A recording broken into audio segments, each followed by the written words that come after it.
Well, it means forcible displacement, and I think it's really important that the word forcible, we live in a society where moving from one place to the other maybe seems like not a very big deal to some people, but when that's really not happening by your own choice, there's a lot more kind of sense of oppression in that.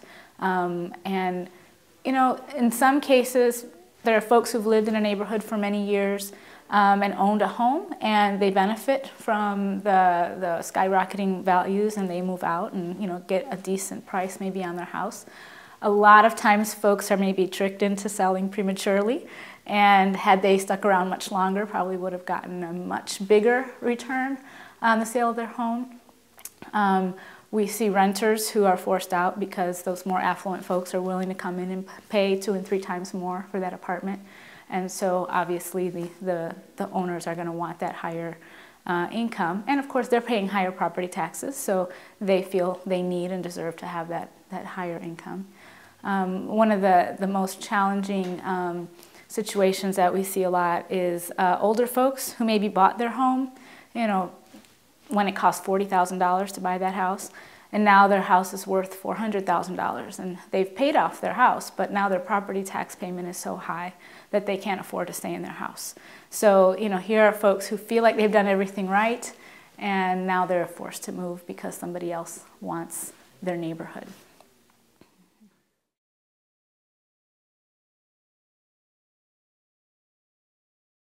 There are many reasons why it may matter to the church. Let me start with some of the other just really oppressive aspects of gentrification in some communities. What we've seen in my neighborhood and near northwest side of Chicago is really a combination of a real manipulation of the political and bureaucratic powers by the market to help this process along. And it really isn't a benign process where just one person says, I'd like to live here, and so one person gets moved out. But we really saw an organized effort to kind of reclaim the neighborhood that has been, in this particular case, a largely Latino population, the heart of the Puerto Rican community, actually, and some African American and some white ethnic and Appalachian whites who've been around for a long time.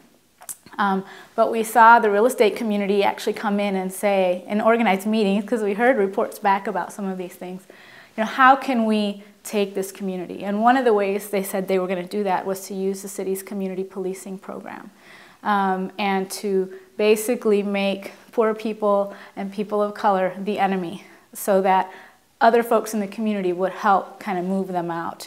And so, while I was working at an affordable housing development corporation that was working so hard to get our tenants of our affordable properties involved in fighting crime in the neighborhood, and this being a context where not too many years before, if you called the police to, on a crime that's going on in the neighborhood, you might get a Molotov cocktail through your window. So it meant a lot to get these folks involved in the community policing program.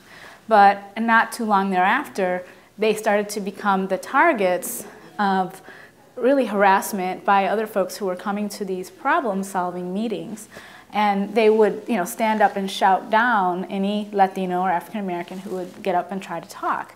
And these were the folks that were trying to help solve the problems, but they were targeted as the problem simply because of their skin color or the fact that they lived in affordable housing.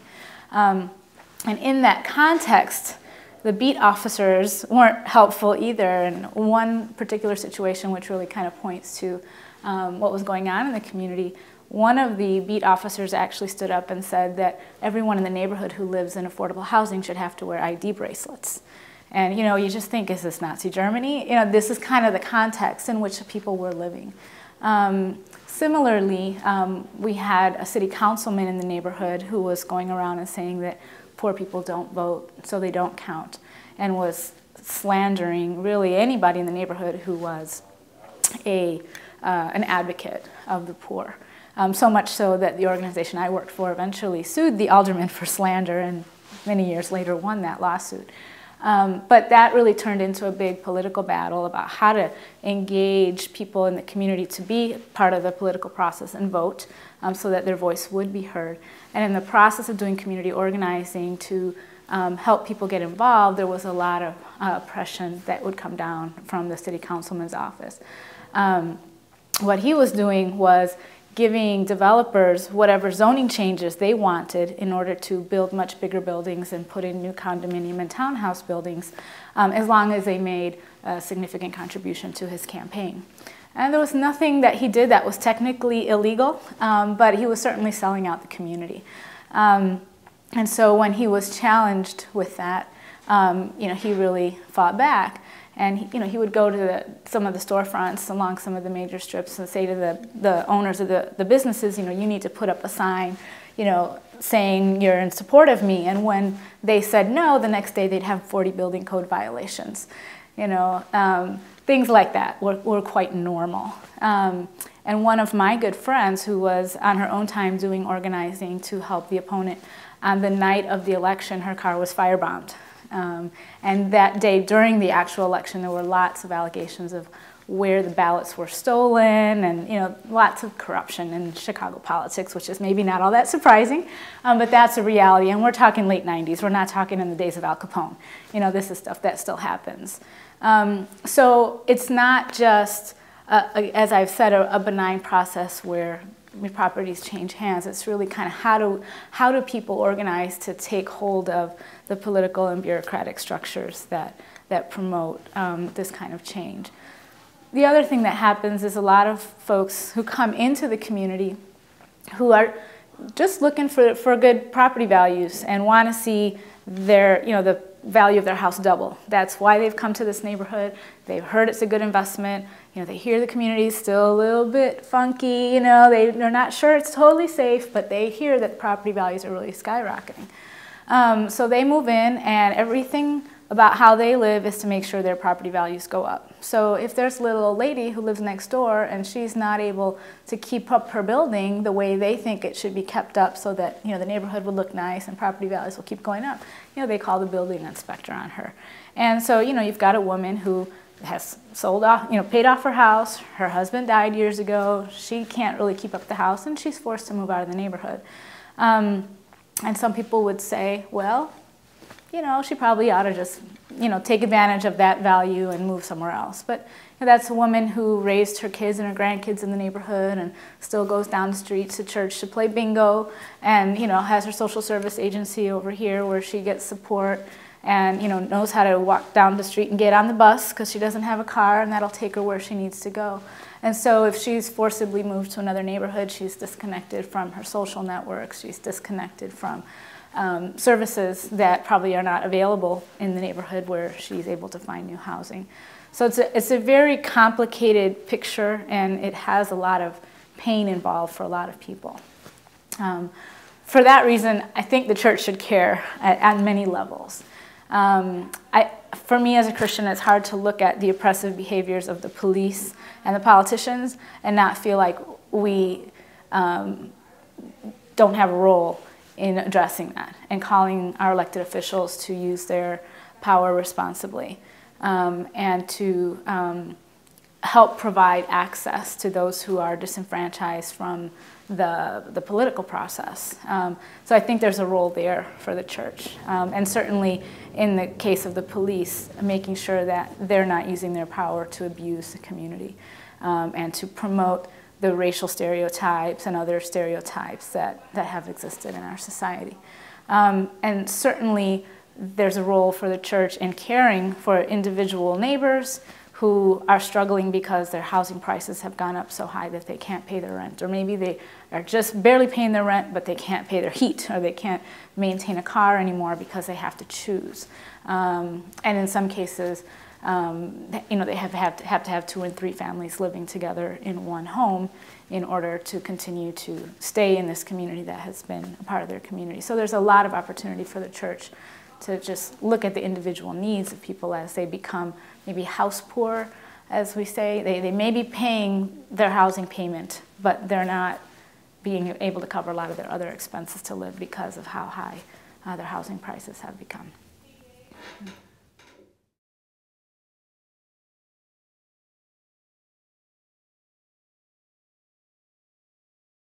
Well, one of the comments I often make to my friends who say that is I remind them that it's not for them, and they probably won't be here much longer. So, you know, it's really focused on cleaning up the place, but it's with the assumption that that place will be the home of a new population, not those who've been there. So in the early stages of gentrification, you'll often find the incumbent population pretty excited.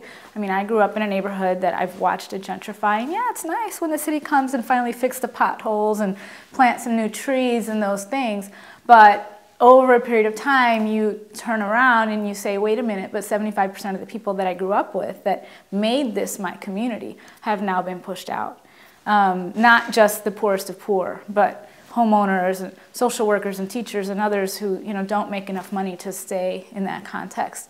And after a while, those same people who may have felt like this was exciting, they realize that they're a target even walking down the street. You know, I sometimes feel like people look at me and think, you know, what do you do? Why do you deserve to live here? I'm like, I've lived here for 35 years. Why do you live here? You know, so we become targets. And so I think that in the early stages, people don't recognize kind of what's coming down the road, and so they are excited. You know, the other thing I think is really important is to talk about the importance of place and the importance of the people. You know, we can have a policy that just fixes up the environment, the physical built environment, but that policy doesn't necessarily address anything about the poverty. It just moves the poverty somewhere else. And so I think as Christians, as people who care about community development, we need to think about strategies that really are going to, you make the physical environment better. There's things that are important about safety and, gosh, your attitude and just feeling good because you live in a decent place. But there's also how do you help the people who are at the bottom of the ladder have a better neighborhood, not just move all the people at the bottom of the ladder to another bad neighborhood, because that doesn't really address the issue of caring for the human beings in the picture.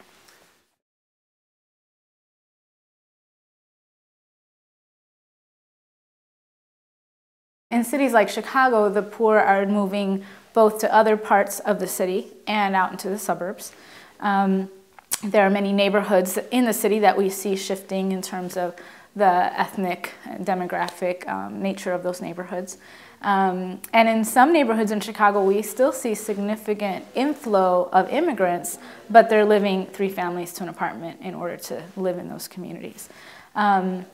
We see a lot of immigrants in the Chicago region going straight to the suburbs as well, which is an interesting change. It's no longer that folks necessarily come to the city and then step up the ladder out to the suburbs. And the suburbs have now become much poorer.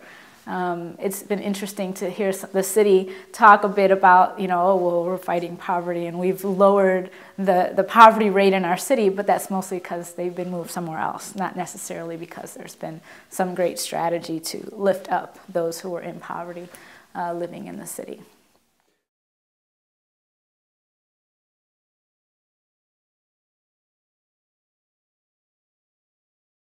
Yeah, there are some major shifts that affect suburban communities and suburban churches. For me personally, my focus of ministry has been in the Latino community, and so looking at the Latino community, we see huge pockets of Latinos now in communities that had never really seen much of a minority population. In many cases, particularly in the Chicago region, which is so segregated racially, there are communities where they didn't ever have any African Americans.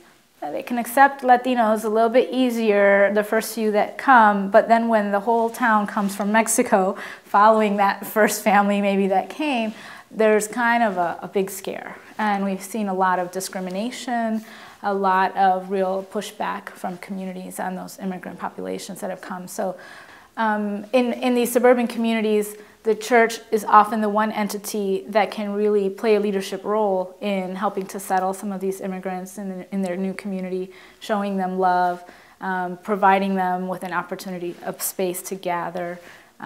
We often see that churches are the first place where some of the leadership in the Latino community begins to gather and form, because there maybe already isn't a good network of social service agencies and others existing in the suburbs yet to serve that group. There might be some agencies, but they probably don't speak Spanish. They're not really equipped to serve the immigrant community. So if the church can really think about how to respond, they really have an opportunity to be maybe the first ones to show up and love some of these folks.